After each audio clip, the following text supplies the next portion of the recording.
जी अस्सलाम वालेकुम। Doctor Shariyar here from Sehatabad medical centre Rawalpindi.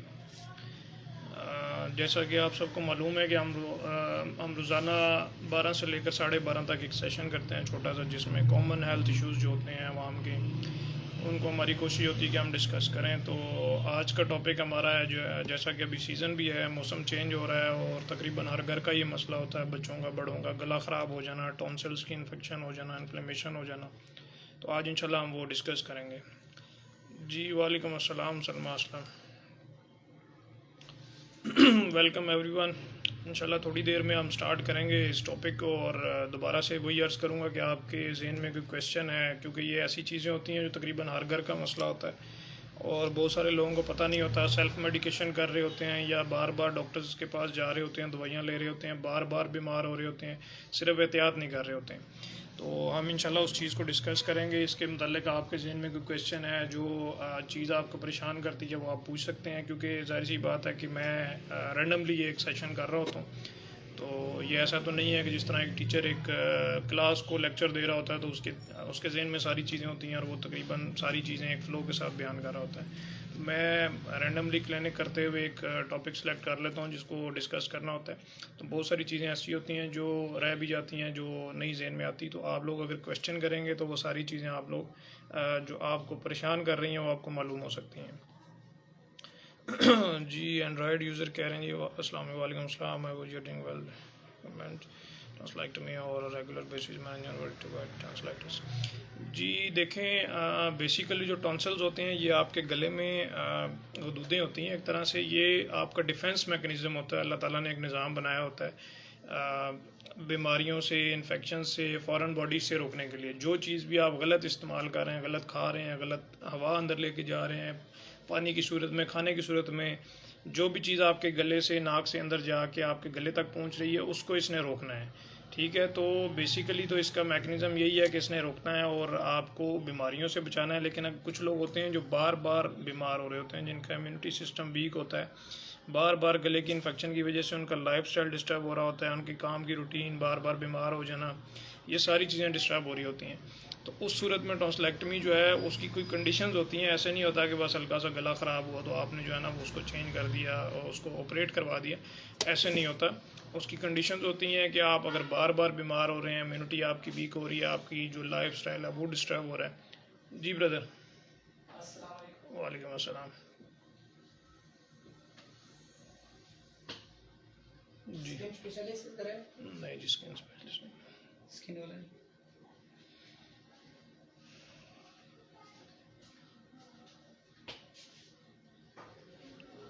बड़ी मुश्किल से हम लोग टाइम निकालते हैं कि ये आधा घंटा ऐसा होता है कि जिसमें हमें आइडिया होता है कि इस टाइम पे कोई पेशेंट नहीं आना, उसी टाइम कोई ना कोई क्वेरीज आ रही होती हैं जी कि ये है वो है, कोई मेडिसिन लेने आ गया, कोई वैसे कुछ पूछने आ गया। खैर मैं डिस्कस कर रहा था कि जी टॉन्सिलेक्टमी जो है बेसिकली मैं उसकी जो है ना आपको एडवाइस नहीं दूंगा।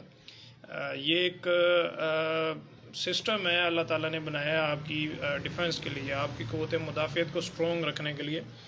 तो इसको निकालना एक अच्छी बात नहीं है, लेकिन कुछ लोग होते हैं जिसको मसाइल हो रहे हैं ना, बार बार मतलब गला ख़राब हो रहा है, वो खाने पीने में, पहली बात तो ये कि एहतियात करनी ज़रूरी होती है। लेकिन कुछ लोग होते हैं जो नहीं कर रहे होते हैं, बार बार बीमार हो जाना, गला ख़राब हो जाना, ठीक है, उसकी वजह से उनको मोर सीवियर कॉम्प्लिकेशंस पैदा होना शुरू हो जाना, मतलब सांस ठीक से ना आना रात को सोते हुए, जो आम ज़ुबान में हम कहते हैं जी खराटे बहुत ज़्यादा आना, ठीक है, रात को आँख खुल जाना, बार बार सांस ठीक तरीके से नहीं आना, और बहुत सारी बीमारियां होती हैं जो अगर यहाँ हम नहीं रोकते हैं तो वो फैल के आपकी बाकी बॉडी को डिस्टर्ब कर रही होती हैं।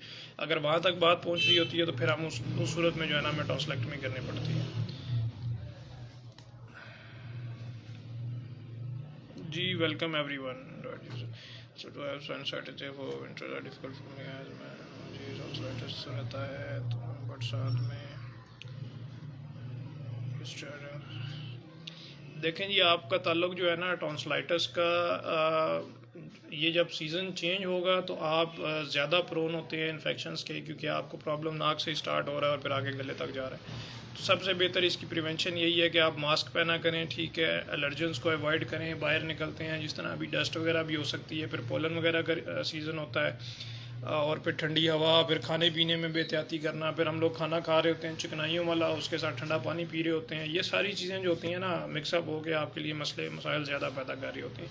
तो उसमें ये होगा कि अगर आप टॉन्सिलेक्टमी करवा लेंगे और फिर आपके साइनसाइटिस जो साइनसेस हैं वो क्लियर नहीं होंगे, उसमें भी मतलब इन्फ्लेमेशन रहेगी और नाक में भी आपके मसले मसाइल चलते रहेंगे, तो फिर भी आपको ये मसला तंग करता रहेगा। इसका ये नहीं होता कि आपने टॉन्सिल निकलवा दी हैं तो आपका गला ठीक रहेगा, फिर भी गला ख़राब हो सकता है, उसके बाद भी आपको जो है ना मसले मसाइल हो सकते हैं।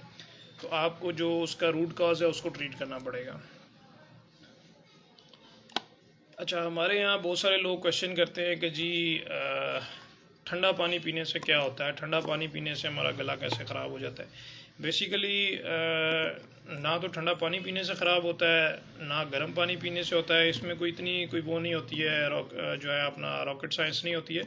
लेकिन हम लोग कर क्या रहे होते हैं कि जी हम लोग खाने अपने हमारे देसी खाने ज़्यादातर ऑयली होते हैं, चिकनाइयों वाले होते हैं, हम लोग खाना खा के साथ ही हम लोग पानी पी लेते हैं, ठीक है। और ज़्यादातर हमारा ये होता है गर्मी के मौसम में, इवन अभी भी जो मौसम आ रहा है, अभी मतलब सर्दी की स्टार्ट हो रहा है सर्दी, उसमें ये होता है कि जी हम लोग खाना गरम गरम खा रहे हैं, खाने के साथ चिकनाइयाँ बहुत ज़्यादा हैं, ठीक है, ऑयल है, मिर्च मसाले बहुत ज़्यादा हैं, ऊपर से हम पानी पी लेते हैं।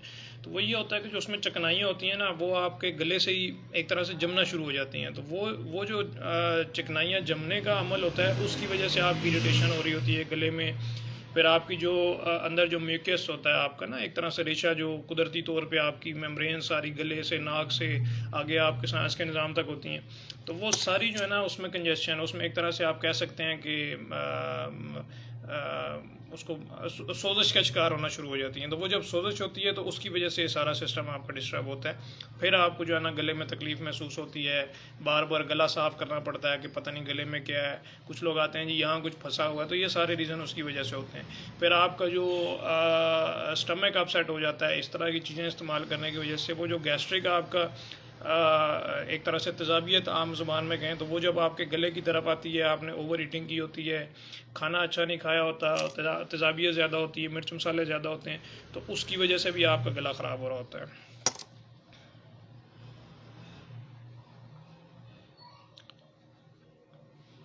जी वेलकम एवरीवन। महरनाज कह रही हैं could you please share information about prevention. जी मैं अभी ज़रूर बताता हूँ। वेलकम फ़ायज़ा उस्मान। और अच्छा जी, एंड्रॉयड यूज़र कह रहे हैं जी कि मुझे आप कोई डेली बेसिस पे केयर बता दें। देखें जी, डेली बेसिस पे केयर तो ये है कि सबसे सिंपल एक तरीका मैंने आपको बताया कि आपने पहले तो एलर्जेंस से अवॉइड करना है। सीजनल चेंजेस जब होती हैं आपको पता होना चाहिए कि कौन सी चेंजेस आपके लिए ख़तरनाक हैं, आपने उन चीज़ों को अवॉइड करना है। उसके बाद आपने कोशिश ये करनी है कि जी आपका खाना पीना जो है उसमें ऐसा होना चाहिए कि आपका खाना जो है वो गरम गरम खाने के साथ आपने ठंडा पानी नहीं पीना। ऑयली खाने के साथ ख़ास तौर पे हमारे चावल पके होते हैं, बिरयानियाँ, मिर्च मसाला, ऑयली, उसके साथ आपने पानी नहीं पीना, ठीक है। कोशिश किया करें कि खाने के साथ पानी ना पिया करें, ठीक है। पहले पी लें आधा पौना घंटा और उसके बाद बेशक पी लें, दरमियान में खाने के साथ ना पिएँ। और अगर पीना भी पड़ जाता है ख़ास तौर पे इस मौसम में तो कोशिश करें कि नीम गर्म पानी इस्तेमाल करें, ठीक है। और दूसरा ये है कि मास्क का इस्तेमाल करें, अपने हाथ बार बार धोएं। देखें आपका जो मसला है ना जो आप बता रहे हैं वो आपके नाक से स्टार्ट हो रहा है, यहाँ से स्टार्ट होते होते फिर पीछे आपके साइनसेस आ जाती हैं, दिमाग और नाक और आंखों के दरमियान। ये सारी चीज़ें आपके जो ये सिस्टम होता है इसमें ये प्रॉब्लम स्टार्ट होती है, फिर वही नाक से आगे ट्रैवल करते करते आपके गले तक जा रही हैं, और फिर यही चीज़ें होती हैं जो आस्ता आस्ता डेवलप करते हैं आपके पूरे रिस्पिरेटरी सिस्टम को ख़राब कर देती हैं। तो उसमें प्रिवेंशन यही है कि आप यहाँ से बचें, ठीक है। अपने हाथ धोएं बार बार। अगर आप किसी टेबल पे हाथ लगा रहे हैं, आप किसी जगह पे बैठे हैं तो आपको नहीं पता कि वो चीज़ इन्फेक्टेड है, डस्टी है, या उससे आपको इन्फेक्शंस या मसाइल आपको पैदा हो सकते हैं। उससे बचने के लिए सबसे पहले आपके हैंड्स जो हैं ये वॉश करना ज़रूरी है। अपने हाथ से नाक मुंह को बार बार टच ना करें, क्योंकि आपको पता है ना कि इन चीज़ों की वजह से आपको प्रॉब्लम्स हो रहे हैं। फिर आप जहाँ जाते हैं, अगर डस्टी प्लेस है, डस्ट बहुत ज़्यादा है, या कोई ऐसी जगह जहाँ पोलन वगैरह बहुत ज़्यादा, तो उस चीज़ को अवॉइड करें आप, ठीक है। और खाने पीने में अपना एहतियात करें। यही 2 3 4 चीज़ें जो है आपने करने वाली हैं। और इसमें कोई ख़ास जो है ना लॉजिक नहीं होती है कि जी आप खाना पीना छोड़ दें, बाकी चीज़ें सारी चीज़ें खाएं जो आपका दिल करता है। बस थोड़ा सा ये आपने कोशिश करनी है कि थोड़ा सा जब मौसम चेंज होता है और आपको महसूस होता है कि आपके गले में जो है वो म्यूकस जमा होना शुरू हो रहा है या आपके नाक से जो है रेशा बन रहा है, तो उसमें आपने कोशिश ये करनी होती है कि बहुत ज़्यादा जो है ना, जिस तरह मैंने अभी बताया कि गरम गरम और चिकनाइयों वाले खाने के साथ ठंडा पानी नहीं पीना और तुर्स चीज़ें नहीं खानी है आपने, बाकी आप जो मर्ज़ी खाएँ। अच्छा जी, महरनाज कह रही थी कि जी आप जो है इसकी प्रिवेंशन के बारे में बताएं। तो अभी मैंने टॉन्सिल्स की जो उसमें होती है टॉन्सलाइटिस की वजह से जो मसाइल आते हैं जिसकी वजह से गला ख़राब होता है, उसमें जो चीज़ें आती हैं वो यही होता है कि जी बच्चे हमारे आजकल आपको पता है मार्केट में हर तरह की चीज़ें अवेलेबल होती हैं, टाफ़ियाँ खा रहे हैं, कि बिस्किट खा रहे हैं, कि पापड़ खा रहे हैं, हर चीज़ में केमिकल्स होते हैं। खाने की क्या चीज़ होती है, उसकी वजह से बच्चों का गला ख़राब हो रहा होता है। फिर बच्चे खाने पीने में एहतियात नहीं करते हैं कि जी गरम गरम खाने के साथ ठंडा पानी पी रहे हैं, वही चिकनाइयाँ और वो सारी चीज़ें, मिर्च मसाला जात, उसकी वजह से प्रॉब्लम्स हो रही होती हैं। फिर दूसरा सबसे ज़्यादा जो इसमें टॉन्सिल्स, असल में ना टॉपिक मैंने रैंडमली स्टार्ट कर दिए। आपको अगर इसका मैं स्टार्ट से बताता जाऊँ तो बेसिकली आपका जो गला ख़राब होता है ना, टॉन्सिल्स की इन्फ्लेमेशन हो जाना, या जो आपका फेरिंग्स होता है जो एक तरह से गले की है, जो आपको सामने एक दीवार नज़र आ रही है, जो बिल्कुल सामने नज़र आ रही है, इसकी जो इन्फ्लेमेशन होती है, इसमें जो कॉज होता है वो मोस्टली जो हमारे यहाँ ज़्यादा जो है कॉमन है वो आपकी वायरल इन्फेक्शंस होती हैं। मोस्टली कॉमन कोल्ड होगी, इन्फ्लुएंजा वगैरह, जो फ्लू के वायरसेस होते हैं, और भी बहुत सारे वायरसेस होते हैं लेकिन ये ज़्यादा कॉमन होते हैं, और कुछ बैक्टीरियल भी इसकी कॉजेज़ होती हैं। तो ये ज़्यादातर ये होता है कि ये आपके जिस तरह एक बच्चा है वो खांसी कर रहा है, ठीक है, उसको खांसी, अभी वो इन्फेक्टेड है किसी वायरल इन्फेक्शन की वजह से या बैक्टीरियल इन्फेक्शन है उसको गले की, नाक की, वो खांसी कर रहा है। खांसी जब करता है, जिस तरह भी मैं बोल रहा हूँ, तो मेरे मुंह से ड्रॉपलेट्स, बहुत ज़्यादा माइक्रोस्कोपिक ड्रॉपलेट्स हैं जो पूरे मेरे आसपास बैठे लोग हैं उनको इन्फेक्ट कर सकते हैं। तो उसमें ये होता है कि आपके घर पे एक बच्चा बीमार हुआ है, उसको ये मसला हुआ है, उसको ये वायरस उसके मतलब गले में है, उसको इन्फेक्ट किया हुआ है उसने, तो वो जब खांसी करेगा, बोलेगा, आसपास कोई चीज़ पड़ी होगी तो उस पर ड्रॉपलेट्स गिरेंगे, आप सामने बैठे हुए तो आप डायरेक्ट वो ड्रॉपलेट्स जो है वो अपने अंदर लेके जा रहे हैं, इनहेल कर रहे हैं, ठीक है। या फ़र्ज़ करें कि अभी मेरे सामने एक टेबल पड़ा हुआ है, मुझे खांसी है, कॉमन कोल्ड है, मेरा थोड़ा सा गला ख़राब है, तो वो मैं जब खांसी कर रहा हूँ तो वो जो ड्रॉपलेट्स मेरे टेबल पे गिर रहे हैं, यहाँ कोई और बैठा होगा तो वो जब उसको हाथ लगाएगा और उसके बाद अपने नाक मुंह को कहीं से किसी तरह टच करेगा, तो वो वायरसेस जो हैं उसके जो बैक्टीरियाज हैं उसके मुंह में जा रहे होंगे, ठीक है। तो उसकी वजह से ये सारा प्रॉब्लम हो रहा था। तो प्रिवेंशन बेसिकली इस चक्कर में ख़ास तौर पे जो वायरल इन्फेक्शंस होती हैं, सीजनल चेंजेस की वजह से आ रही होती हैं, उसमें आपने अपने हाथों की सफाई का ख्याल रखना होता है। बार बार अपने नाक मुंह को टच नहीं करना। अगर आपको पता है कि आपके घर पे एक बंदा जो है वो बीमार है, जिसको खांसी, नज़ला, ज़ुकाम है, और वो मौसम चेंज होने की वजह से हो रहा है और कोई इतनी ज़्यादा मसले मसाइल नहीं है, तो कोशिश करें कि एक तो उसको थोड़ा सा सेपरेट कर दें। देखें कोरोना वायरस में भी बहुत सारे लोग इस चीज़ को नहीं फॉलो करते थे, और उसमें होता ये था कि फिर सारे लोग जो है वो इन्वॉल्व हो रहे थे। तो बेसिकली वो भी इसी की टाइप थी, एक जो आपका नज़ला ज़ुकाम फैलाने वाले वायरस जो होते हैं इसी की एक टाइप थी। तो उसमें होता ये है कि जी आपने उस बंदे को थोड़ा सा आइसोलेट करना होता है, क्योंकि वायरल इन्फेक्शन जो होती हैं ये बहुत जल्दी फैलती हैं, ठीक है। तो आपने उस बंदे को सेपरेट कर दिया, उसके बर्तन सेपरेट कर दिए, और ये है कि मास्क वगैरह का इस्तेमाल करें। तो ये फिर आपकी फैमिली में ट्रैवल नहीं करती हैं चीज़ें, वरना ये बहुत तेज़ी से फैलती हैं। आप जहाँ बैठे हैं, जो आपका सर्कल है, आपकी फैमिली है, आपके फ्रेंड्स हैं, आप स्कूल जाते हैं, काम पर जाते हैं, सब लोगों को ये इन्फेक्ट कर सकते हैं, ठीक है। तो एक ये इसकी प्रिवेंशन होगी। बाकी आपका जो खाने पीने की चीज़ें हैं, कोशिश करें कि उनको अच्छी तरह वॉश करके इस्तेमाल करें, बार बार अपने हाथ भी धोएं, ठीक है। और बाकी जिस तरह खाने पीने में मैंने बताया कि बहुत ज़्यादा चिकनाइयों वाले खाने ना खाएं, और साथ में फ़ौरन से पानी ना इस्तेमाल करें। ये कुछ चीज़ें हैं जो इसकी प्रिवेंशन के तौर पे आप कर सकते हैं। अच्छा, तो इसमें दो चीज़ें थी जो आपको पता होनी चाहिए। बेसिकली तो तकरीबन आपका जो फिज़िकल एग्जामिनेशन होता है, जब डॉक्टर एक एग्जामिन करता है पेशेंट को, तो उसमें काफ़ी सारी चीज़ें क्लियर हो जाती हैं कि ये इसको जो इन्फेक्शन है वो किस वजह से हो रही है। जो गला ख़राब है उसमें तकरीबन दो तीन चीज़ें होती हैं, या तो आपको बैक्टीरियल कोई इन्फेक्शन है, या वायरल है, या कोई फंगल इन्फेक्शन है। फंगल थोड़े से कम चांसेस होते हैं, वो बहुत ज़्यादा एक तरह से क्रोनिक अगर सिलसिला चल रहा हो तो उसकी ज़रूरत भी आता है। ज़्यादातर यही होते हैं बच्चों में, मोस्टली वायरल या बैक्टीरियल। अच्छा, वायरल अभी ये होता है कि मोस्टली कॉमन जो है वो ज़्यादातर वो वायरल है। एक बच्चा खांसी कर रहा है, उसने पूरे मोहल्ले को खांसी लगवाई है, पूरे घर में। वो सिर्फ ये है कि एहतियात नहीं करता, स्कूल जा रहा है तो स्कूल में सारे बच्चों को खांसी लगी हुई है, नज़ला ज़ुकाम हुआ हुआ है, गला ख़राब हुआ हुआ है। ये सारी वायरल चीज़ें होती हैं, इसको कोई इलाज करने की ज़रूरत नहीं होती है। वायरल इन्फेक्शन अगर आपका इम्यूनिटी सिस्टम अच्छा है, स्ट्रॉन्ग है, तो आप 2 3 4 दिन के बाद खुद ब खुद ठीक होना शुरू हो जाते हैं। आपने सिर्फ ये ख्याल करना होता है कि जी अपने जो बच्चे हैं, बड़े थोड़ा सा कॉम्प्रोमाइज़ कर लेते हैं, बच्चों से कॉम्प्रोमाइज़ होता नहीं है। बच्चे खाना पीना छोड़ देते हैं, पानी पीना छोड़ देते हैं, जिसकी वजह से वीकनेस स्टार्ट हो जाती है, बच्चा डिहाइड्रेट हो जाता है, बच्चे में पानी की कमी हो जाती है। ये सारे मसले मसाइल जो होते हैं फिर बच्चों को तंग करते हैं, उनकी माओं को समझ नहीं आ रहा होता। वो फिर गली मोहल्ले में जो अताई बैठे होते हैं उनके पास लेके जा रही होती हैं, और जाते साथ वो स्टीराइड का टीका लगा देते हैं। बच्चा रातों रात ठीक हो जाता है, सुबह उठ के स्कूल जाता है तो जी सारी चीज़ें ठीक हैं माशाल्लाह जी, डॉक्टर साहब के हाथ में बड़ी शिफा है। और माँ भी खुश, घर वाले भी खुश, स्कूल वाले भी खुश कि जी बच्चे ने छुट्टी नहीं की। फिर उसमें ये होता है कि वो 8 10 दिन बाद फिर बीमार हो जाता है, फिर वही टीका, फिर 10 15 20 दिन के बाद फिर बीमार हो जाता है। उस टीके का आपकी वायरल इन्फेक्शन के साथ कोई ताल्लुक नहीं होता, वो बेसिकली आपकी इम्यूनिटी को थोड़ा सा बूस्टअप कर देता है। उसके बाद ये होता है कि वो जो आपके जिस्म में वायरसेस जा रहे होते हैं, बैक्टीरिया जा रहे होते हैं, वो आस्ता आस्ता अंदर ही अंदर अपनी फ़ौज तैयार कर रहे होते हैं। ठीक है, वो थोड़े से वीक ज़रूर हो जाते हैं, मरते नहीं हैं, वो अंदर ही अंदर अपनी फ़ौज तैयार कर रहे होते हैं। उसके बाद फिर वो ऐसा हमला करते हैं कि आपका बेड़ा गर्क हो जाता है। ठीक है, तो खुदारा ये छोटी मोटी इन्फेक्शन की वजह से जो है ना, बिला वजह आप जो है वो क्वैक्स के पास ना जाएं। मैं तो इवन ये भी आपको रिकमेंड करूंगा कि आप डॉक्टर्स के पास भी ना जाएं अगर तो ये मसला है। ठीक है, डॉक्टर से राय लेना ज़रूरी इसलिए होता है कि कुछ लोग घर पे सेल्फ मेडिकेशन कर रहे होते हैं, उनको समझ नहीं आ रही होती है, कुछ ऐसी चीज़ें होती हैं जो निगलेक्ट कर रहे होते हैं, लेकिन बाद में बहुत सारे मसले मसाइल आ जाते हैं। जिस तरह अब ये गले की इन्फेक्शन होती हैं, इनकी जब कॉम्प्लिकेशंस हो जाती है तो बहुत सारे बच्चों को सांस लेने में मसला, रात को सोएंगे नहीं, ठीक है, खराटे करेंगे, फिर कानों में इन्फेक्शन जा रही है, कानों के जो अंदर आपके पर्दे के साथ और जो आपके अंदरूनी कान जो होता है उसमें तक एक तरह से आम जुबान में अगर कहें तो पानी एक होता है, तो वो उसमें इन्फ्लेमेशन, उसकी इन्फेक्शन स्टार्ट हो सकती है। उसके बाद फिर बहुत सारी लाइफ थ्रेटनिंग चेंजेस आ जाती हैं बॉडी में कि आपको रिमेटिक फ़ीवर जो होता है, जो आपके दिल के जो वाल्व्स होते हैं उनको मुतासर कर सकता है।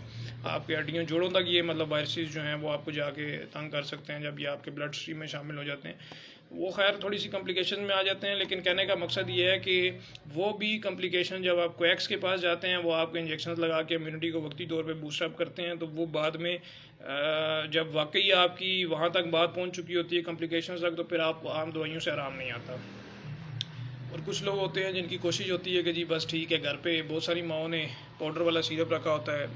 मैं यहाँ रोज़ इस तरह के पेशेंट्स देखता हूँ कि जी डॉक्टर साहब बच्चे का गला ख़राब हुआ था तो हमारे पास जी एक पाउडर वाला सिरप पड़ा हुआ था, पहले भी डॉक्टर ने वही दिया था, तो हमने उसको जो है ना वो दे दिया उठा के, लेकिन बच्चे को आराम नहीं आ रहा। उसमें होता ये है कि जो आपकी वायरल इन्फेक्शन है बेसिकली उसका एंटीबायोटिक से तो कोई ताल्लुक नहीं है। आप खुद देख लें, नाम से ही ज़ाहिर हो रहा है कि वायरस, ठीक है, वायरल इन्फेक्शन है। एंटीबायोटिक्स जो होती हैं वो एंटी बैक्टीरियल होती हैं, उन्होंने बैक्टीरिया के अगेंस्ट जो है अपना जो है मैकेनिज्म स्टार्ट करना होता है। कुछ केसेस में हम ज़रूर देते हैं ताकि सेकेंडरी इन्फेक्शन ना हो कि वायरस की वजह से जो प्रॉब्लम हो रहे हैं वो तो जा रहा है, लेकिन हम क्योंकि एहतियात नहीं कर रहे हैं, वही हमारा रूटीन चल रही है, सिस्टम चल रहा है, तो उसकी वजह से सेकेंडरी इन्फेक्शन ना हो, तो कुछ केसेस में हमें देनी पड़ती है, लेकिन लाजमी नहीं है। लेकिन मोस्टली ये होता है कि घर में हर बच्चे को खांसी नज़ला ज़ुकाम होता है, माँ जो होती है वो एक सिरप ले लेती है, फ़र्ज़ करें कि जी कैलामॉक्स, अगमेंटिन बहुत ज़्यादा हमारे यहाँ रफली यूज़ होता है, अमोक्सिल सिरप हो गया, कोई भी ले लिया। आजकल तो सेफेक्साइम और जो है ना अजिथ्रोमाइसिन और क्लैरिथ्रोमाइसिन हर चीज़ जो है ना लोग घर पे इस्तेमाल कर रहे होते हैं। उसमें नुकसान ये होता है कि अभी वायरल इन्फेक्शन है, उसने खुद ब खुद वैसे ही ठीक हो जाना है। बच्चे का इम्यूनिटी थोड़ा सा, बच्चे को भी आप डेवलप होने दें ना, इम्यूनिटी सिस्टम डेवलप होने दें। आपने उसको जी घर पे 4 बच्चे बीमार थे, चारों को एक एक चम्मच आपने दे दी ना, आपने देखा जी बच्चे का वेट क्या है, बच्चे की उम्र क्या है, बच्चे की कितनी डोजेज होनी चाहिए। लोगों को ये लगता है कि बड़ा इजी काम है, लोग वो जी माँ ने सबको एक एक चम्मच दे दी और साथ में पैनाडोल दे दिया। ठीक है, 2 दिन उसने इस्तेमाल करवाई, उसको लगा जी को कोई आराम नहीं आ रहा। तीसरे दिन वो चलेगी किसी क्वैक के पास, क्वैक ने टीका लगा दिया, आराम आ गया। अच्छा जी, माँ खुश होगी कि जी चलो हो सकता है 2 दिन दवाई लेने के बाद टीका लगा तो फिर आराम आया। अगली दफ़ा भी वो ऐसे ही करेगी कि 1 या 2 चम्मच की बजाय वो 2 चम्मच करके 3 दिन दे देगी। ठीक है, उसको लगेगा जी इससे आराम आ रहा है, बेसिकली उससे आराम नहीं आ रहा होता। वो 3 4 दिन में वो अपना कोर्स खुद ब खुद पूरा कर रहा होता है। अभी 3 4 दिन के बाद जब उसका कोर्स पूरा हो जाता है तो आराम तो बच्चे को वैसे ही आना है, क्योंकि उसकी इम्यूनिटी उसके अगेंस्ट जो है वो फाइट कर रही होती है। इन लोगों को ये लगता है कि जी जो हम दवाई दे रहे हैं उससे आराम आ रहा है, जो डॉक्टर टीका लगा रहा है, जो कोई टीका लगा रहा है उससे आराम आ रहा है। तो वो एक तरह से बिल्कुल आगे कॉम्प्लिकेशंस की तरफ बात चली जाती है। अच्छा, अभी यहाँ मैं डिस्कस करना चाहूँगा कि बैक्टीरिया जो एंटीबायोटिक है वो हमें किस सूरत में देनी चाहिए। वो भी आप ख़ुद से कोशिश ना करें, क्योंकि इसके भी बहुत ज़्यादा जो है ना साइड इफ़ेक्ट्स वगैरह जो है आपकी बॉडी पे हो सकते हैं, और बहुत सारी ऐसी चीज़ें हो सकती हैं जिसका आपको नहीं पता हो सकता, लेकिन बाद में जो है लाइफ थ्रेटनिंग जो है आपकी कंडीशंस में आपको जो है ना वो डाल सकती है चीज़। करना आपने ये होता है कि जी जो डॉक्टर आपका एग्जामिन कर रहा होता है वो सिंपली दो चीज़ें देख रहा होता है। आपका जब गला खोलता है तो आपके आम जुबान में आप कहते हैं कि जी बिल्कुल सामने ना एक घंटी नुमा एक चीज़ लटक रही होती है, उसकी साइड्स पे ही आपको चीज़ नज़र आ जाती है कि जी ये कोई रेडनेस है, येलोइश है, कोई इस तरह की जो मतलब आपकी जो गले की दीवार है। मैं आम जुबान में इसलिए बता रहा हूँ कि मोस्टली लोग आम जुबान जानते हैं, मेडिकल टर्म्स नहीं जानते हैं। तो मेरा मकसद भी यही है कि हर बंदे तक जो है ना ये सिंपल लैंग्वेज में पहुँच जाए।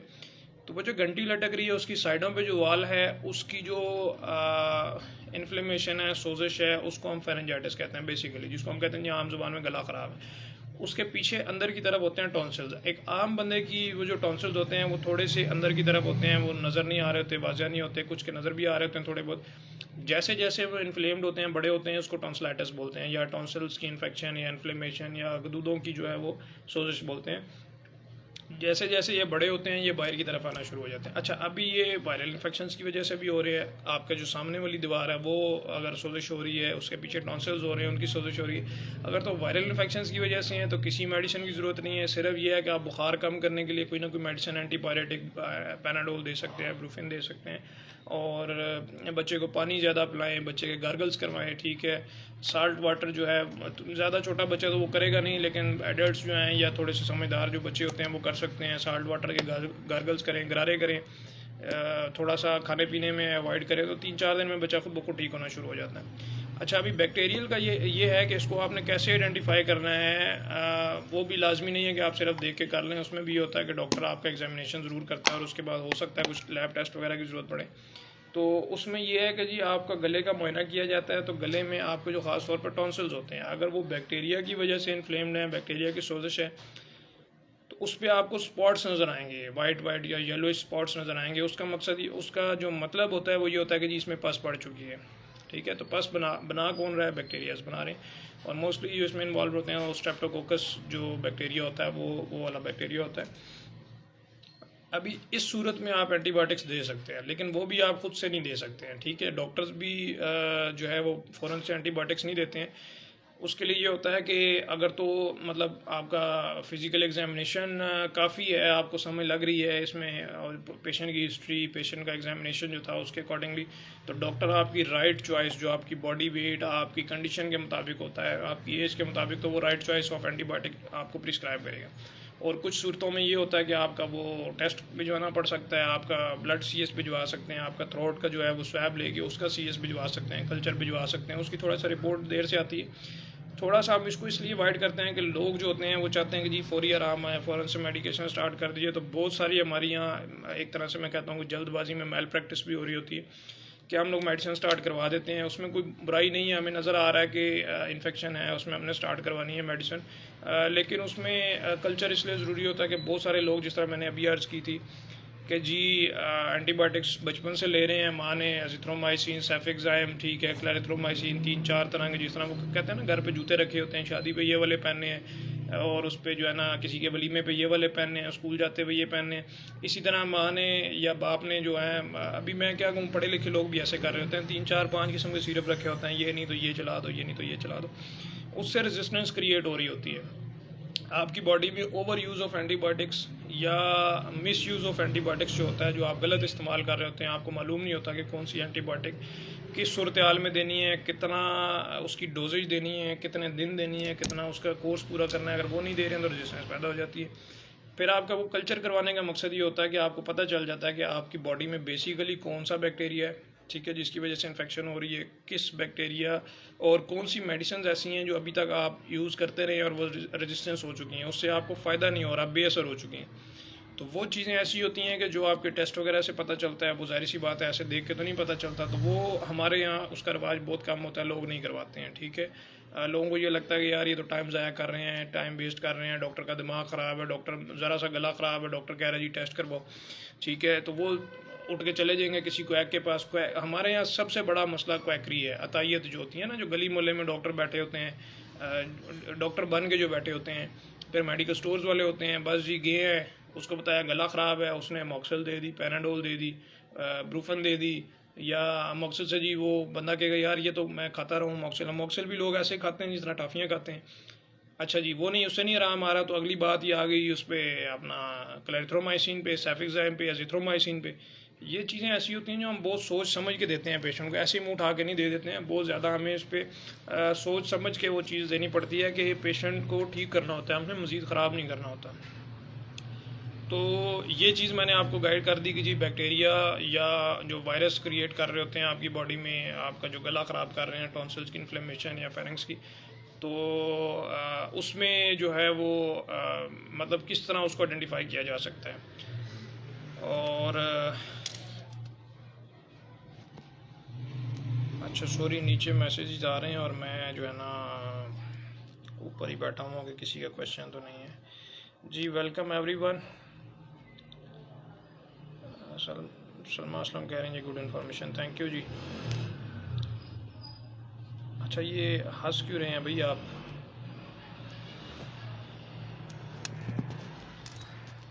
एटीट्यूड गर्ल कह रही हैं जी अस्सलाम वालेकुम अस्सलाम।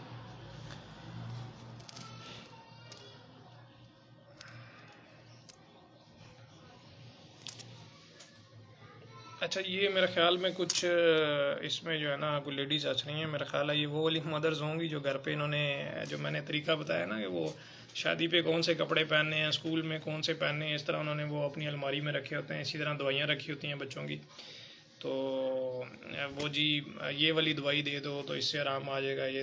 और मज़े की बात ये है कि वो सारी फैमिली में चला रही होती हैं, ठीक है। डॉक्टर के पास एक बच्चा गया है, डॉक्टर को यही तो हमारे मुल्क में मिसयूज़ इस तरह होता है कि मेरे पास अभी एक पेशेंट आ रहा है ना, तो उसको गाइड किया जा रहा है कि ये मेडिसिन आपके एक बच्चे के लिए, सब बच्चों के लिए नहीं है, आपने दूसरे बच्चे का चेकअप करवाना होगा अगर कभी इस तरह का मसला होता है, और ये सिर्फ इस बच्चे की मेडिसिन और इसका कोर्स पूरा करना है। अभी होता ये है कि जी वो जाके 2 दिन बच्चे को दवाई देते हैं, बच्चे को आराम आ जाता है, उसका कोर्स ही नहीं पूरा करते हैं, वो छोड़ देते हैं, वो फिर घर पे संभाल के रख लेते हैं। एक तो मेडिसिन जो आपने बना दी है वो ज़्यादा अरसा इस्तेमाल के काबिल नहीं होती, ज़्यादा से ज़्यादा 1 वीक इस्तेमाल कर लें, उसके बाद छोड़ दें, फेंक दें, उसको ज़ाया कर दें। संभाल के रखी होती है, साल बाद दूसरा बच्चा घर पे बीमार होगा तो वही, क्योंकि उनको था कि जी पिछली दफ़ा बच्चा गया था तो उसको गला ख़राब था, डॉक्टर ने ये दवाई दी थी उसको, वही दवाई उठा के दूसरे बच्चे को दे देंगे, ठीक है। उससे भी ये होता है कि बात वही हो रही होती है कि बच्चा बेसिकली उसका क़ुव्वत मुदाफ़ियत उसके अगेंस्ट वायरल इन्फेक्शंस के अगेंस्ट जो है वो लड़ाई कर रहा होता है और वो उसको ख़ुद ठीक कर रहा होता है। वो 2 दिन दवाई देते हैं, तीसरे दिन बच्चा खुद ब खुद ठीक हो रहा था, उस मेडिसिन का कोई असर नहीं हो रहा होता और वो खुश हो जाते हैं कि जी वाह जी वाह, डॉक्टर की फ़ीस बचा ली हमने, डॉक्टर को पैसे देने से अच्छा था कि हम खुद घर पे ट्रीटमेंट करें, उसका इलाज हो गया। कोई मसला नहीं है, आप डॉक्टर के पास ना जाएँ, लेकिन जो कम्प्लिकेशंस होती हैं ना वो फिर मैं आपको बताता जाऊँ कि बच्चा आपका दोबारा बीमार होगा साल 6 महीने के बाद, उस वक्त जो उसको गले की बीमारी के लिए आपको दवाई देना पड़ेगी, हो सकता है कि उस वक्त उसके अंदर बैक्टीरियाज बहुत ज़्यादा जो है ना अपनी ग्रो कर रहे हों, वायरसेस बहुत ज़्यादा उसकी बॉडी में जा चुके हों, तो उस वक्त जब फिर आप इस तरह की मेडिसिन देना चाहेंगे तो उसका फ़ायदा नहीं होगा। फिर आप बाकी डॉक्टर के पास जाएंगे, डॉक्टर बेचारे को क्या पता आप क्या इस्तेमाल करते रहें क्या नहीं, तो फिर आप वो जो मेडिसिन देंगे डॉक्टर आपको प्रिस्क्राइब करेगा, उसका आराम नहीं आएगा। फिर होता ये है कि जो सबसे ज़्यादा बच्चों में जो बीमारियां आती हैं, आपने देखा होगा आजकल बच्चे, छोटे छोटे बच्चे होते हैं, उनको दिल की बीमारियां आ रही हैं, ठीक है, जो आपकी रिमेटिक फीवर जिसको ज़्यादातर बोलते हैं, उससे फिर ये होता है कि आपका दिल भी नाजुक हो रहा है, आपके जो जोड़ हैं आपके जिस्म में, ओवरऑल जो जोड़ हैं उसमें मसाइल आ रहे हैं। और वीडियो पॉज है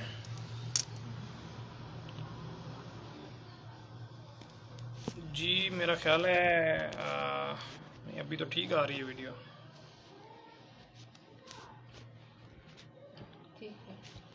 अच्छा तो उसमें ये होता है कि जी आपके गुर्दों के मसाइल आ सकते हैं, गुर्दों में जो सोजिश हो जाती है, गुर्दों की जो एक तरह से नालियाँ होती हैं ना, गुर्दों को सारा फंक्शन बहाल करने के लिए गुर्दों का जो सिस्टम चल रहा होता है, आपका फिल्ट्रेशन का सिस्टम हो रहा होता है, वहाँ तक सोजिश चली जाती है, फिर ये छोटी मोटी बात नहीं रहती है, फिर ये बहुत ज़्यादा लाइफ थ्रेटनिंग इश्यूज़ तक चली जाती है। तो मेरी जो ख़ास तौर पे मदर्स हैं जो मुझे देख रही हैं, उनसे रिक्वेस्ट है कि आप बच्चों को सेल्फ मेडिकेशन ना किया करें। हाँ ठीक है, आप पैनाडोल वगैरह किसी हद तक दे सकती हैं, वो भी ओवर यूज़ ना करें। पैनाडोल भी जो है आपके लिवर को बहुत हद तक मुतासर कर रही होती हैं। देखें, आपकी जो भी वायरल इन्फेक्शन होती हैं, दोबारा मैं बता रहा हूँ, ये जो सीजनल चेंजेस की वजह से हैं, खांसी नज़ला ज़ुकाम वगैरह, इन्होंने 3 4 5 दिन के बाद खुद ब खुद ठीक हो जाना होता है। आपने सिर्फ बच्चे की मुदाफ़त जो है उसको स्ट्रॉन्ग रखना होता है, ठीक है। आप बिला वजह डॉक्टर्स के पास ना जाएँ, चाहे वो MBBS डॉक्टर है, स्पेशलिस्ट है, चाहे वो कोई क्वैक है। पहले ये है कि आप उस चीज़ से बचें, ठीक है। अगर आपका बच्चा बीमार हो जाता है तो आपने उसकी मुदाफ़त को स्ट्रॉन्ग रखना है, आपने उसका खाना पीना अच्छा रखना है, उसकी हाइड्रेशन स्टेटस अच्छा रखना है, आप उसको पानी पिलाते रहें, जूसेस पिलाते रहें, बच्चा जो मांगता है उसको देते रहें। सिर्फ गलत चीज़ ना दें, जिस तरह मैंने बताया था, बहुत ज़्यादा तली हुई चीज़ें, चिकनाइयों वाली चीज़ें, तो उस चीज़ें ये ना दें। बाकी उसको जो मर्जी दें, ठीक है, ताकि बच्चे की मुदाफ़त स्ट्रॉन्ग रहे, बच्चा वायरसेस के अगेंस्ट जो है वो लड़ाई अपनी अच्छी, उसकी बॉडी जो है वो लड़ाई अच्छी जारी रखे और उसको खुद ब खुद डिफीट करे। अभी एक दफ़ा वो बच्चा डिफीट करेगा, उसका क़ुव्वत मुदाफ़त स्ट्रॉन्ग होगा, तो वो नेक्स्ट टाइम जब इस तरह की छोटी मोटी इन्फेक्शन होगी तो वो दोबारा उसको फाइट करके, आपको पता भी नहीं चलेगा। एक दफ़ा बच्चा बीमार होगा तो नेक्स्ट टाइम वही वायरस जब उस पर हमला करेगा तो उसको, बच्चे को भी नहीं फील होगा कि उसको क्या हुआ है, 1 2 दिन में वैसे ठीक हो जाएगा। जो पहले बच्चा 5 दिन में ठीक हो रहा था, आपने जब उसको सेल्फ उसकी इम्यूनिटी पे छोड़ा है तो वो 2 दिन के बाद ठीक होगा, और नेक्स्ट टाइम उसको हो सकता है कि वायरस आके अटैक करके चला गया, उसको पता नहीं चला। यही हाल आपकी बाकी चीज़ों में भी होता है। आपने ये भी देखा होगा कि कोरोना वायरस जब आया था तो कोरोना में भी ये था कि बहुत सारी आवाम में हो के उनको ख़त्म हो गया, उनको पता नहीं चला, और बहुत सारे लोग जो जिनका वीक इम्यूनिटी था, जिनको शुगर, ब्लड प्रेशर, गुर्दों का मर्ज, दिल का मर्ज, उन लोगों को मसले मसाइल हुए और फिर बात जो है वो डेथ तक गई। अच्छा, अभी इसमें यह है कि सिर्फ एक चीज़ का ख्याल करना होता है कि अगर बच्चा आपका बहुत ज़्यादा बीमार हो रहा है, बुखार हो रहा है, वीक हो रहा है, ठीक है, और अचानक से उसको बुखार बहुत ज़्यादा तेज़ हो गया, गले में जिस तरह मैंने आपको बताया कि सोजिश थी उसकी, और वाइट या येलो स्पॉट्स थे उसके टॉन्सिल्स पे, और जो है ना, या उसके पीछे एक तरह से एब्सेस बन रही थी, तो वो उस चीज़ को जो है ना वो थोड़ा सा डॉक्टर के साथ लाजमी मुआयना ज़रूरी होता है। और दोबारा वही बात कि कोई भी मेडिकेशन से पहले आप डॉक्टर की राय ज़रूर ले लें। हमारे यहाँ एक ट्रेंड ये होता है कि यार डॉक्टर के पास जाएंगे तो शायद पैसे ज़ाया हो जाएंगे। देखें, डॉक्टर बात वही है कि हम हर चीज़ के लिए पैसे निकाल लेते हैं, अपने बच्चों की, अपनी हेल्थ के लिए हम पैसे नहीं लगाते हैं। अभी आप अगर एक क्वैक के पास जा रहे हैं, क्वैक को जाके आप 100 200 300 रुपये में टीका लगवा रहे हैं, मेडिसिन ले रहे हैं, आप कहते हैं जी इससे फौरी ठीक हो जाता है, और एक डॉक्टर ऐसा है जिसके पास आप जाते हैं वो आपको कहता है कि जी सिंपल आप वो कर लें, गरारे कर लें। आपको लगेगा कि यार मैं तो इसको 400 500 रुपया फ़ीस दी है और ये मुझे मेडिसिन भी नहीं दे रहा और मुझे कह रहा है जी गरारे कर लें, ये तो बड़ा बेवकूफ़ डॉक्टर है, इसके पास तो मुझे नहीं जाना चाहिए, ठीक है। आपके जहन में ये आ रहा होगा, लेकिन वो आपको बहुत सारी बीमारियों से बचा रहा होता है, आपकी बॉडी को, आपकी इम्यूनिटी को बढ़ा रहा होता है बजाय कम करने के, ठीक है। लेकिन हमारी आवाम में ट्रेंड ये है कि हमें अच्छा लगता है 8 10 किस्म की दवाइयाँ हो जाएँ, 2 3 टीके हो जाएँ, ठीक है, ये सारी चीज़ें हमें ये लगता है कि जी हमारे फ़ायदे के लिए हैं, लेकिन ये वक्ती फ़ायदा होता है। उसके बाद जो नुकसान होते हैं वो मैंने अभी आपको बता दिए हैं। उसके अलावा भी बहुत सारे नुकसान होते हैं जो आपको बहुत सारी बीमारियों में जो है मुब्तला कर रहे होते हैं, जिनका हमें अभी अंदाज़ा नहीं होता। छोटे छोटे बच्चे होते हैं हमारे 5 6 साल 7 साल के, जिनका बार बार गला ख़राब हो रहा होता है। और आपने ये भी नोट किया होगा कि एक बच्चा जो एक दफ़ा मेडिसिन ले रहा है, इंजेक्शन लगवा रहा है, वो हर साल बीमार हो रहा है, या साल में 2 3 दफ़ा बीमार हो रहा है। जैसी सीज़न चेंज हो वो बीमार हो रहा है, क्योंकि हमने उसकी जो कुदरती तौर पे इम्यूनिटी थी उसको डेवलप नहीं होने दिया। ज़रा सा बच्चा बीमार हुआ, हम फ़ौरन ले गए डॉक्टर के, क्वैक के पास ले गए, उसने जी टीका लगा दिया, उसने कोई दवाई दे दी। उससे ये होता है कि बच्चा फिर बार बार बीमार होता है और नेक्स्ट टाइम वो मज़ीद स्ट्रॉन्ग से स्ट्रॉन्ग जो उसकी जो है ना मेडिकेशन की तरफ जा रहा होता है डॉक्टर, तो उससे ये होता है कि बच्चे का क़ुव्वत मुदाफ़िअत इतना ज़्यादा कमज़ोर हो जाता है कि फिर वो हल्की फुल्की जो उसको सीजनल चेंजेस होती हैं, ज़रा सा कोई वायरल अटैक हुआ, गली मोहल्ले में किसी को मसला हो गया, या कहीं बैठा हुआ है कोई फ्लू कर रहा है, कोई स्नीजिंग कर रहा है, तो वो फ़ौरन से उसको अटैक कर लेगा, फ़ौरन से उसको रिसीव कर लेगा। उससे ये होता है कि बहुत सारे मसले मसाइल जो है ना आपकी बच्चों में होना शुरू हो जाते हैं, और बहुत सारे जो यंग पेरेंट्स हैं वो इसी वजह से परेशान होते हैं कि जी हमारे बच्चे बार बार बीमार हो रहे हैं। वो उसकी प्रिवेंशन की तरफ नहीं जा रहे हैं, वो उसका राइट ट्रीटमेंट की तरफ नहीं जा रहे हैं, बस वो ले के भाग रहे होते हैं डॉक्टर्स के पास, जिसकी वजह से नुकसान ये हो रहा होता है कि बच्चा बेसिकली ठीक वक्ती तौर पर ठीक हो रहा था, लेकिन जो उसके लॉन्ग टर्म जो उसके साइड इफेक्ट्स होते हैं वो बहुत ज़्यादा हो जाते हैं।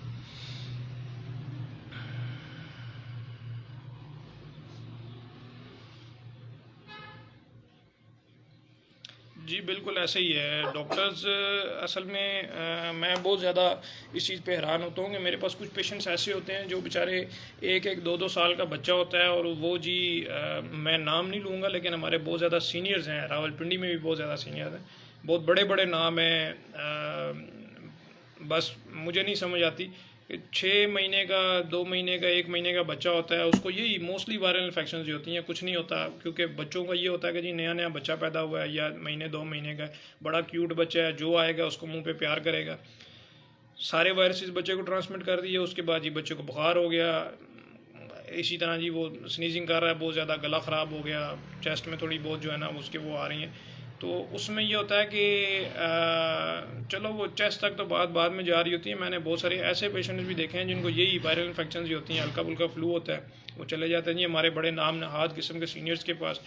और मैं हैरान होता हूँ कि वो इंजेक्शंस का इतना सारा जो है ना शापर लेके आते हैं कि जी ये एंटीबायोटिक्स इस बच्चे को लग रही हैं, कैनोला लगा होता है हाथ में छोटे से बच्चे को, कि जी आप इसको रोज़ाना ये लगा देना, 5 दिन तक ये लगा दें हमारे क्लिनिक पे, क्योंकि बेसिकली स्टाफ होता है हमारे पास पैरामेडिक, तो वो आ जाते हैं कि जी यहाँ थोड़ा सा करीब पड़ता है, चलो वो लगा दें। जब मैं स्लिप देखता हूँ तो मुझे एक तरह से शर्मिंदगी होती है कि यार हम लोग किस तरफ जा रहे हैं।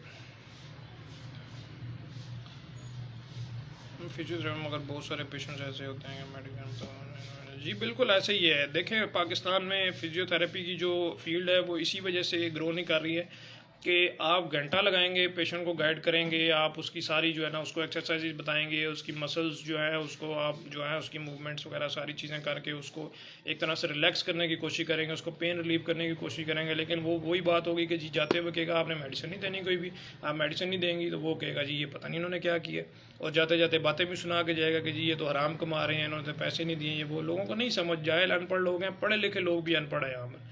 तो ये बहस करना तो एक तरह से बिल्कुल फजूल है। इस तरह का जो हमारा माइंड सेट डेवलप हो चुका है, हमारी कोशिश होती है कि हम बहुत समझाएं लोगों को, लेकिन जो लोग हैं वो समझना नहीं चाहते हैं। वो इस चीज़ को हर बंदा बिज़ी है अपनी लाइफ में, हर बंदा चाहता है कि यार मैं जॉब पे जा रहा हूँ तो जॉब पे जो है वो मुझे जाना ज़रूरी है, तो मुझे 5-6 दिन 7 दिन की मेडिसिन की ज़रूरत नहीं है, मुझे एहतियात की ज़रूरत नहीं है कि जी मैं 5-6 दिन एहतियात करूँ फिर जाकर ठीक हूँ। इससे अच्छा है कि मैं सुबह जॉब पे जाना है, बुखार नहीं हो मुझे, जिस्म में दर्द नहीं हो, तो बस जी टीका लगा दो मुझे।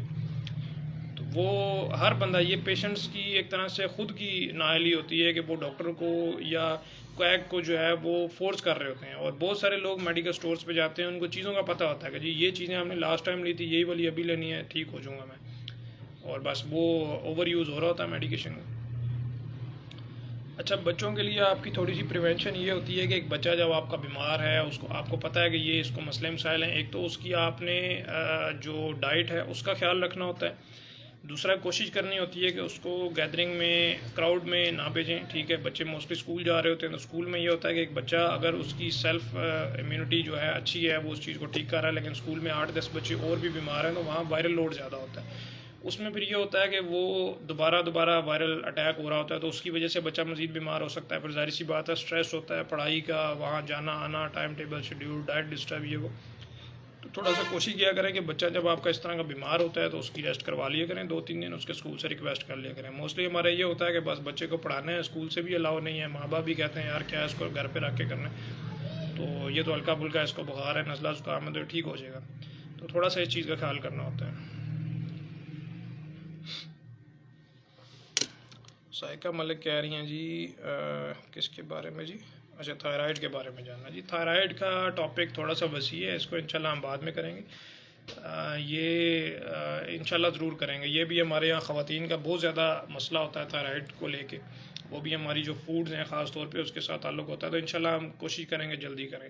अभी बेसिकली मैं थोड़ा सा बिज़ी होता हूँ, मैं अभी ये भी सोच रहा था कि हम थोड़ा सा इसको शिफ्ट करें, टाइम को 12 की बजाय कोई और टाइम कर लूँ, लेकिन टाइम होता ही नहीं है, बहुत ज़्यादा मसरूफियत है इन 10-12-15 दिनों में। तो इंशाल्लाह कोशिश करूँगा कि तकरीबन 5-6 नवंबर के बाद अपना एक टाइम टेबल हम यहाँ लगा देंगे, तो रोज़ाना कोई ना कोई टॉपिक हम लोग इंशाल्लाह ज़रूर डिस्कस कर रहे हुए करेंगे, और इंशाल्लाह सारे करेंगे जितने भी कॉमन इश्यूज़ होते हैं ओवरऑल हमारी जो कम्युनिटी है उसमें जितने भी कॉमन इश्यूज़ हैं हम इंशाल्लाह कोशिश करेंगे कि सबको डिस्कस करें। अच्छा जी, मैं अभी तकरीबन इसको वाइंड अप करता हूँ। मैंने जो गला ख़राब होने के पीछे जो रीज़न है, जो कॉजेज़ हैं, वो तकरीबन बता दिए आप लोगों को, और इसका जो ट्रीटमेंट क्राइटेरिया था कि आपने घर पे बिला वजह को ट्रीटमेंट नहीं करना और ना ही बिला वजह डॉक्टरों के पास जाना है, बिला वजह मेडिकल स्टोर या क्वैक्स से दवाइयाँ नहीं लेनी है।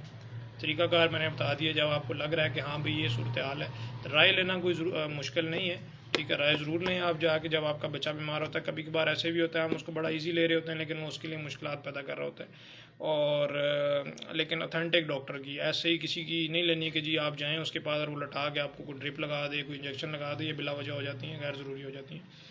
और प्रिवेंशन जो है वो भी तकरीबन मैंने बता दी है कि आपने इसको प्रिवेंट कैसे करना है, किस तरह होना है। एक सबसे ज़्यादा जो चीज़ मिस कर दी है मैंने, वो आपकी सीजनल एलर्जीज़ होती हैं। अभी जिस तरह मौसम चेंज हो रहा है तो तकरीबन हर बंदा जो है उसको स्नीजिंग, नोज़िया, फ्लू वगैरह जो है वो हो रहा है। तो उसमें ये होता है कि वो आपके जो डस्ट पार्टिकल्स हैं या आपका जो मौसम चेंज हो रहा है उसकी वजह से, हवा जो है उसमें चेंजेस आने की वजह से, तो वो जो आपका नेज़ल म्यूकोसा होता है उसकी कंजेशन हो रही होती है, ठीक है। यहाँ से फिर वो सिस्टम स्टार्ट होता है और वही फिर आपका जाके आगे गला वगैरह, तो वो फ्लू होना और गला ख़राब होना, ये भी एक तरह से आपकी कॉमन कोल्ड के सिम्टम्स हो जाते हैं जो आम वायरस ही फैला रहे होते हैं या सीजनल चेंजेस की वजह से हो रहे होते हैं, कुछ एलर्जन जान की वजह से। उसमें भी प्रिवेंशन यही है कि आप मास्क पहनें, अपने हाथ बार बार धोएं और रात को सोते हुए कोशिश करें, बल्कि सुबह भी कर लें कि आप 2 गिलास पानी ले लें, उसमें 1 चम्मच, छोटा चम्मच नमक डाल लें, थोड़ा सा मीठा सोडा डाल लें। रोज़ाना रूटीन बनाएं कि सुबह भी शाम को भी ब्रश आप बेशक करें, लेकिन इसके साथ आप ये 2 चीज़ें डाल के सुबह भी गरारे करें, शाम को भी। और जिस तरह वज़ू करते हुए नाक में पानी डालते हैं, ये भी आप काम ज़रूर करें। ना आपकी नाक में जो गदूदें हैं वो बड़ी होंगी, ना गले वाली गदूदें बड़ी होंगी, ना आपका वो जो म्यूकोज़ा है, आपका जो रेशा है गले और नाक में, एक तरह से जो मेम्ब्रेन्स होती हैं उसकी सोजिश नहीं होगी, ज़्यादा रेशा गले में नहीं जमा होगा, बार बार नाक से रेशा गले में नहीं गिरेगा और मज़ीद आगे आपकी चेस्ट तक ये मामला नहीं जाएंगे। ये आप काम करेंगे तो ना आपको दवाइयों की ज़रूरत पड़ेगी, ना आपको डॉक्टर के पास जाने की ज़रूरत पड़ेगी, ना आप बिला वजह बीमार होंगे, ठीक है। ये ख़ास तौर पे बच्चों के लिए बहुत ज़्यादा ज़रूरी है, बच्चों का ख्याल ज़रूरी करना होता है। हमारे पास बहुत सारे पेशेंट्स ऐसे आते हैं, हम समझा के थक गए हैं कि यार ये चीज़ें आपकी फैमिली में ट्रैवल करती हैं, आपके गली मोहल्ले में, आपके स्कूल में हर बच्चा बीमार हो रहा होता है। एक बच्चा जिसको मसला हो रहा है आप उसको सेपरेट कर दें, आइसोलेट कर दें, उसको मेडिकेशन की ज़रूरत नहीं है, सिर्फ आइसोलेट कर दें। वो आइसोलेट नहीं करते हैं, वही बार बार वायरल लोड आ रहा है, वही 8-10 बच्चे घर पे बीमार हो रहे हैं, वही ओवर यूज़ ऑफ मेडिसिन हो रही है, तो उसकी वजह से नुकसान ये हो रहा था कि फिर हमें मेडिसिन देना पड़ जाती है। वो जो फिर मेडिसिन देना पड़ती है उसमें भी ये होता है कि जिन्होंने खुद मर्ज़ी की दवाइयाँ ली होती हैं तो वो मेडिसिन भी उनको कोई जो है ना असर नहीं दिखा रही होती, फिर उसकी वजह से सेकेंडरी इन्फेक्शन हो रही होती हैं, जो बैक्टीरियल इन्फेक्शन आप बोल सकते हैं जिनको। तो वो फिर बैक्टीरिया के लिए ईजी हो जाता है कि एक जगह आपकी जो है ना प्रोन है उस जगह के लिए इन्फेक्शन के लिए, ठीक है। आपका जो म्यूकोज़ा है वो एक तरह से एक्सपोज्ड है, वायरसेस को दावत दे रहा है कि जी आज जो बैक्टीरियाज को दावत दे रहा है, आज जो आपकी पूरी बॉडी एक तरह से अंडर जो है ना उसमें कॉम्प्रोमाइज्ड है। तो उसमें ये होता है कि फिर जब आप ख्याल नहीं कर रहे हैं, मेडिसिन आपकी इररेलेवेंट जा रही है, तो फिर डॉक्टर बेचारा क्या कर सकता है। फिर डॉक्टर ने मेडिसिन देनी होती है, उससे अगर आपको आराम नहीं आएगा फिर आपने एंड पे आकर डॉक्टर को बदनाम करना होता है कि जी डॉक्टर ने दवाई ठीक नहीं दी, हालांकि आप खुद इस चीज़ के कसूरवार होते हैं कि आप सारी ज़िंदगी दवाइयाँ लेते रहे मेडिकल स्टोर से, अताइयों से, और उसके बाद फिर जब आप डॉक्टर के पास जाते हैं तो डॉक्टर ने, जाहिर सी बात, डॉक्टर भी इंसान है, कोई फरिश्ता थोड़ी है कि आपके देखने से या आपके अंदर के सारे मामला देख लेगा और कहेगा जी ठीक है ये दवाई आप बाकी सारी छोड़ दें, ये ले लें। तो डॉक्टर ने भी एक तरह से जो उसका एग्जामिनेशन होता है, जो उसका फिजिकल असेसमेंट होती है, या वो अगर कोई लैब टेस्ट वगैरह कराता है तो उसके अकॉर्डिंग उसने चलना होता है, ठीक है। तो उसके मुताबिक भी जब वो चल रहा होता है तो बहुत सारी ऐसी चीज़ें होती हैं जो पेशेंट हमसे हाइड कर रहा होता है, वो बता नहीं रहा होता। अभी बहुत सारे लोग होते हैं जिन्होंने एंटीबायोटिक का मिसयूज़ इतना किया होता है। मेरे पास एक बच्चा आया था, उसकी मेरे ख्याल है 6 के 7 साल उम्र थी, उसका हमने CS करवाया था, ब्लड CS। तो उसमें तकरीबन कोई 10, 12, 15 किस्म की जो हमारे टोटल उसमें वो हमारा जो एक तरह से वो होता है रेगुलर तो नहीं कह सकते, ओवरऑल ही आप कह लें जो हम एंटीबायोटिक्स दे रहे होते हैं, तो उसमें सिर्फ एक चीज़ थी जो उसको सेंसिटिव थी और बाकी सारी रेजिस्टेंट थी। अभी एक चीज़ जो उसकी है उसने उसको सारी ज़िंदगी चलाना है, मतलब उसको कल को कोई रोड एक्सीडेंट होता है जिसकी वजह से उसकी टांग टूट जाती है, खुदा न खास्ता कोई बहुत बड़ा ज़ख्म हो जाता है, उसमें हमने वो देनी है। उसको कल को जो है वो यही गला ख़राब, छाती की इन्फेक्शन, पेट की इन्फेक्शन, हमने वही देनी है। उसके अलावा बाकी सारी रेजिस्टेंट, और उसकी उम्र 6-7 साल थी, छोटा सा बच्चा था और बहुत ज़्यादा वीक था। किस वजह से हुआ कि वो घर पे मेडिसिन खुद लेते रहे हैं, मेडिकल स्टोर से लेते रहे हैं, क्वैक्स के पास जाते रहे हैं, बार बार हॉस्पिटल में एडमिशन होता रहा है, और हॉस्पिटल में एडमिशन की वजह से भी वो मेरा ख्याल है इरेलीवेंट या ओवर यूज़ मेडिसिन होती रही हैं, या उसका कोर्स पूरा नहीं होता रहा, या बार बार हॉस्पिटल में एडमिशन की वजह से बच्चे का इम्यूनिटी वीक होता रहा और वो खुद ब खुद ही उस चीज़ को जो है ना उसके अगेंस्ट अटैक करता है। तो उससे ये हुआ कि वो बच्चा 6-7 साल की उम्र में बाकी सारी चीज़ों से हाथ धो बैठा, और सिर्फ एक मेडिसिन ऐसी बची थी जिससे उसको फ़ायदा हो सकता था, और वो भी सारी ज़िंदगी तो नहीं उसने होना, ज़ाहिर सी बात है एक टाइम ऐसा आ सकता है कि वो भी रेजिस्टेंट हो जाए। तो खुदारा आप लोगों से रिक्वेस्ट है, ख़ास तौर पर जो यंग मदर्स होती हैं वो अपने बच्चों को घर पे खुद ट्रीट ना किया करें। पहले तो प्रिवेंशन ज़रूरी है कि बच्चा आपका बीमार ना हो, ठीक है, और अगर प्रिवेंशन से बच्चा मतलब ठीक है तो अच्छी बात है, लेकिन अगर बीमार हो जाता है तो मैंने आपको बहुत सारी चीज़ें गाइड कर दी हैं कि परेशान होने की ज़रूरत नहीं है, किस तरीके से आप उस चीज़ को प्रोटेक्ट कर सकते हैं। और अगर बच्चा आपका थोड़ा सा आपको लग रहा है कि ज़्यादा बीमार हो रहा है, उसका जो बुखार वगैरह सेटल नहीं हो रहा और मज़ीद कम्प्लिकेशंस की तरफ जा रहा है, या मतलब कम्प्लिकेशंस का तो आप वेट ना करें, बस ये देख लें कि जी आपका जो असेसमेंट है जिस तरह मैंने आपको गाइड किया है और बाकी सारी चीज़ें, अगर उससे थोड़ा सा भी गड़बड़ हो रही है तो आप फ़ौरन से डॉक्टर के पास लेके जाएँ और उसके मशवरे के मुताबिक चलें, ठीक है। इस चीज़ में कभी भी ये चीज़ ना फील किया करेंगे यार 300-400-500 डॉक्टर को देंगे तो वो हमें एक जो है ना मशवरा ही सिर्फ दे रहा है तो उसका क्या फ़ायदा है। बहुत सारे डॉक्टर्स, अभी मैं हूँ, मेरे पास पेशेंट आता है, वहाँ से स्लिप बनती है, जाहिर सी बात है जो स्लिप होती है वो प्रिंट करना, उसको उस पर जाहिर सी बात है एक बंदा बैठा होता है, रिसेप्शनिस्ट जो है उसको प्रिंट निकाल रहा है, सारा आपका डाटा उस पर पुट कर रहा है, और वो थोड़ा सा टाइम कंज्यूमिंग होता है, पेपर लग रहा है, बाकी सारी चीज़ें होती हैं। मेरे पास पेशेंट आ जाता है, डॉक्टर साहब ये ज़रा बच्चे की टांगें देख लें, ये चलता है तो मुझे लगता है कि इसकी टांगें टेढ़ी हैं। मैं उसको चला फिरा के सारा उसका एग्जामिनेशन करके, नहीं जी ठीक है बच्चा आपका स्लिप वापस कराएं, रिफंड करवा के चलें। बहुत सारे हमारे डॉक्टर्स ऐसे हैं जो इन चीज़ों पे वो नहीं करते हैं, वो कर रहे होते हैं, ख्याल कर रहे होते हैं पेशेंट्स का। तो लेकिन फिर भी देखें डॉक्टर, जाहिर सी बात है वो लाखों रुपया लगा के अपना अगर वो डॉक्टर बना है तो ये उसका राइट है कि वो अगर किसी जगह पे बैठा है तो वो जाहिर सी बात है इसीलिए बैठा कि वो अपनी काबिलियत की बिना पर आपको एक अच्छा मशवरा दे। आप वकील के पास जाते हैं तो वकील भी एक मशवरा दे रहा है, ठीक है, तो वो जाहिर सी बात है उसका वो आपसे चार्ज कर रहा है, और वो जो अगर आपका केस अगर वो ले रहा है और वो सारी चीज़ें कर रहा है तो वो उसकी मेहनत है, उसकी काबिलियत है जिसकी बिना पर वो आपका केस ले रहा है और वो उसको सॉल्व कर रहा है या आपको कोई मशवरा दे रहा है। तो यही डॉक्टर्स की भी काबिलियत होती है। आप लोग परेशान हो जाते हैं कि यार डॉक्टर के पास जाएंगे तो डॉक्टर को फीस किस चीज़ की दें अगर उसने मेडिसिन नहीं लिख के दी है, उसने सिर्फ ये कह दिया गरारे कर लें। तो ये खैर एक अलग टॉपिक है, लेकिन कोशिश किया करें कि जो है ना अथेंटिक किसी डॉक्टर के पास जाया करें, और जो उसकी मेडिकेशन जो उसने प्रिस्क्राइब की होती है, ख़ास तौर पे अगर एंटीबायोटिक्स होती हैं तो उसका कोर्स लाजमी पूरा किया करें ताकि बार बार आपको मसला ना हो। Providing information, जी thank you very much for your appreciation.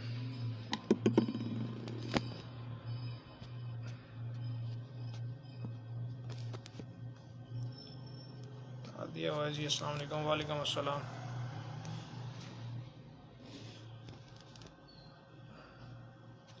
अच्छा ये मेहदी फातिमा कह रही हैं जी, और हाँ सर ये तो बताना भूल गए लोगों को, ये भी लगता है कि डॉक्टर तो बाकी मेडिसिन भी दे सकती है, मैं इस चीज़ से बहुत देखें जी ये थोड़ा सा डिपेंड करता है आपकी काउंसलिंग पे। आपने पेशेंट को काउंसल करना होता है। अभी जिस तरह थोड़ी देर पहले मैं लाइव भी था तो एक पेशेंट मेरे पास आया जी कि स्किन स्पेशलिस्ट हैं यहाँ पर, तो मेरे बिल्कुल सामने एक छोटी सी फार्मेसी है। मैं बड़ा हैरान होता हूँ इन चीज़ों पे देख के कि वो मेरे पास आया। मैं एक MBBS डॉक्टर हूँ, ठीक है, मेरी पोस्ट जो हमारी हाउस जॉब होती है उसके बाद भी मेरा 3 साल का एक्सपीरियंस हो चुका है as a general physician house job में। और हाउस जॉब से पहले हमारी इंटर्नशिप होती है, फिर हमारी 3rd ईयर से हमारी क्लिनिकल रोटेशन स्टार्ट होती है। उसमें सारे डिपार्टमेंट्स हम पढ़ रहे होते हैं, डर्माटोलॉजी, ठीक है, gynaecology, general medicine, general surgery, हर चीज़ हम पढ़ रहे होते हैं। क्लिनिकल रोटेशन में हम हॉस्पिटल में जा रहे होते हैं, फिर हमारी हाउस जॉब होती है उसमें सारी चीज़ें आ रही होती हैं, सारी रोटेशंस होती हैं। उसके बाद एज अ जनरल फिजिशियन भी आप ये सारी चीज़ें डील कर रहे होते हैं।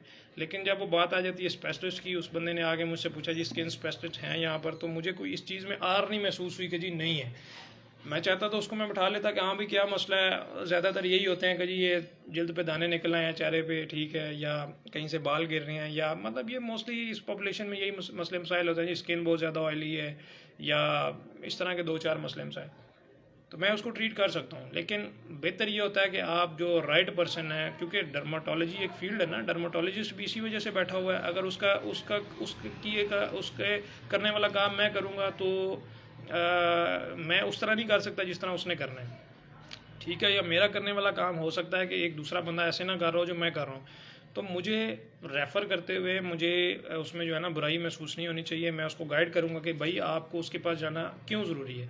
अभी क्योंकि वो पहले एक दो दफ़ा मेरा ख्याल आ चुका है, उसको गाइड करने की ज़रूरत नहीं थी, उसको बता दिया। लेकिन अभी वो उसकी पेशेंट की देखें माइंड सेट, वो यहाँ से निकला है, सामने एक छोटी सी फार्मेसी है, उसके पास गया, उसको जाके मैं नज़र आ रहा था ये जी ये चीज़ें हाथ लगा के बता रहा है, उसने उसको कोई मेडिसिन निकाल के दे दी। अभी ये हाल है हमारा, ठीक है। तो इस सूरत हाल में आप यही कर सकते हैं कि अपने आप को सेफ साइड पर रखने के लिए आप पेशेंट को गाइड ज़रूर कर दें। बाकी पेशेंट की वो है, चाहता है तो ठीक है, बेहतर होना चाहता है तो मर्ज़ी है उसकी, नहीं है तो वो पेशेंट का माइंडसेट आप कभी चेंज नहीं कर सकते। गाइड ज़रूर करेंगे जी, आपका जो तरीक़ाकार है इलाज का वो ये तरीक़ाकार है, आप उसमें मेडिसिन प्रिस्क्राइब नहीं करेंगे, ठीक है।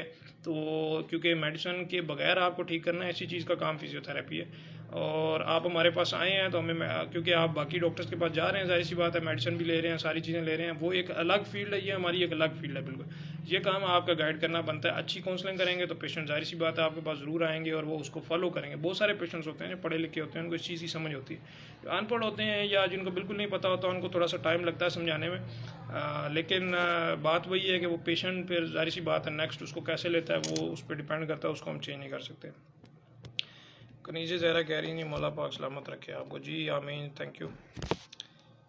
फीवर और यहाँ तक कि कोरोना में मेडिसिन भी, जी बिल्कुल ऐसे ही है। उसमें मेरे काफ़ी सारे जूनियर्स थे जो फिजियोथेरेपी की तरफ गए हैं, तो वो भी यही कर रहे होते हैं जी, हमें फ़ोन कर रहे होते हैं कि यार इस तरह एक पेशेंट आ गया तो वो हमें तंग कर रहा है और ये मेडिसिन पूछ रहा है। आपका देखें, आप सिंपली उसको बता दें कि जी हमारा ये काम नहीं है।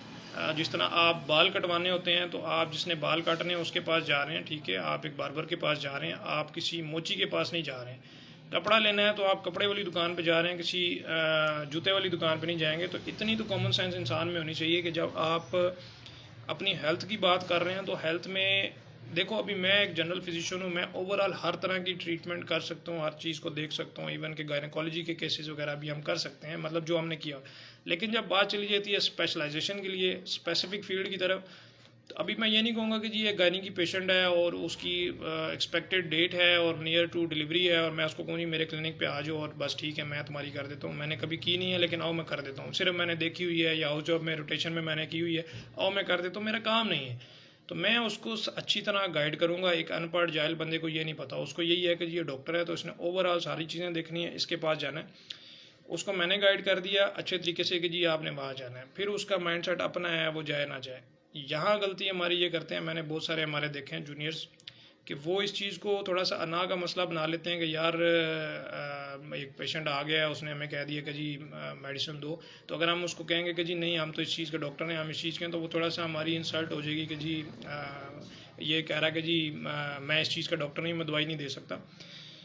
तो उसमें वो फिर जो है ना इरेलीवेंट मेडिसिन देना शुरू कर देते हैं जिनका उनको पता नहीं होता या पड़ी होती हैं, ज़ाहिर सी बात है सारी चीज़ें होती हैं, लेकिन फिर भी आप इस तरह वो करते हैं जिससे नुकसान होता है।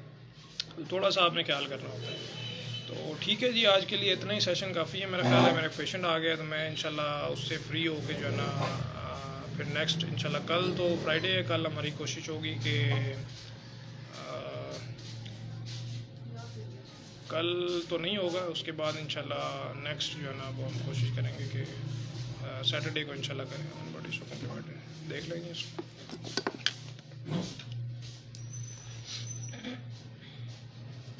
इधर ही देख लें, मैं अंदर बैठ जाऊँ, देख लेंगे इधर ही। अच्छा जी, human body so complicated, specialisation इसलिए होती है। जी बिल्कुल, हर चीज़ की स्पेशलाइजेशन जो होती है ना वो बॉडी के आपके उसको क्या कहते हैं, इतनी ज़्यादा फील्ड्स इसीलिए है ना कि आपने उसकी जो एक मिनट में मेरा पेशेंट है, ठीक है जी। इंशाल्लाह नेक्स्ट हफ्ते को इंशाल्लाह हम कोशिश करेंगे कि 12 बजे दोबारा सेशन करें, कल नहीं होगा, पेशेंट है मैं ज़रा उसको देख लूँ। ठीक है जी, अल्लाह हाफिज़।